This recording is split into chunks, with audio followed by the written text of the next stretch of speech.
En regardant l'histoire du site et l'état, on peut reconstituer assez fidèlement l'évolution du carré de paille. Les années 1953-1960, une résidence neuve. Lorsque les immeubles sont livrés en 1953, ils représentent un logement confortable pour l'époque. On y trouve des appartements lumineux de type F2 à F5, de grands balcons, rares dans les logements militaires de cette époque. Le chauffage collectif, de vastes espaces verts autour des immeubles, un grand parking et des aires de jeu. Les façades de briques rouges sont impeccables, les garde-corps peints en clair et les plantations viennent d'être réalisées.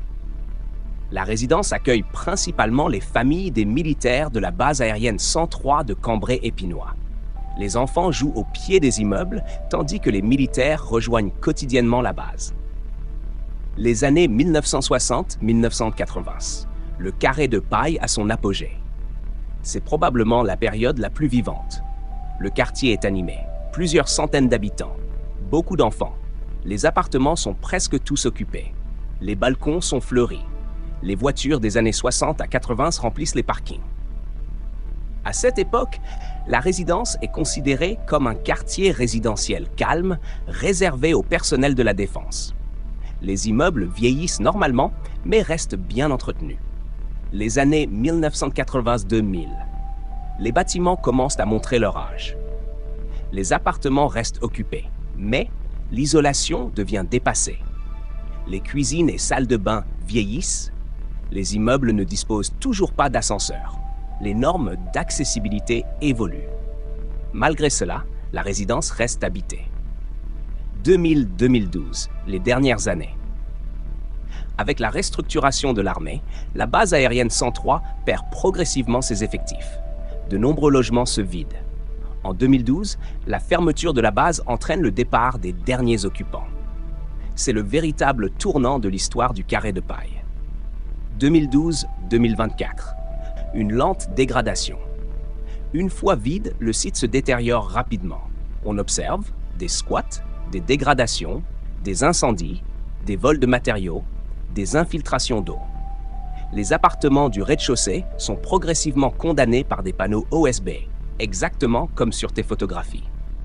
La ville de Cambrai devient propriétaire, mais peine à trouver un investisseur. Plusieurs projets échouent successivement. 2025-2026, un nouvel espoir. Après plus de 10 ans d'incertitude, un promoteur a finalement repris la friche. La presse locale indique qu'une vente a été conclue, mettant fin à une longue série d'échecs. Les bâtiments sont tous très dégradés, mais leur avenir semble enfin se dessiner. Ce que pourrait devenir le carré de paille. Au vu des projets évoqués ces dernières années, le scénario le plus probable est une réhabilitation lourde plutôt qu'une simple remise en état. Les immeubles devraient recevoir une isolation thermique par l'extérieur, des toitures entièrement rénovées, de nouvelles menuiseries, des appartements complètement redistribués, des balcons remis aux normes, des parties communes modernisées.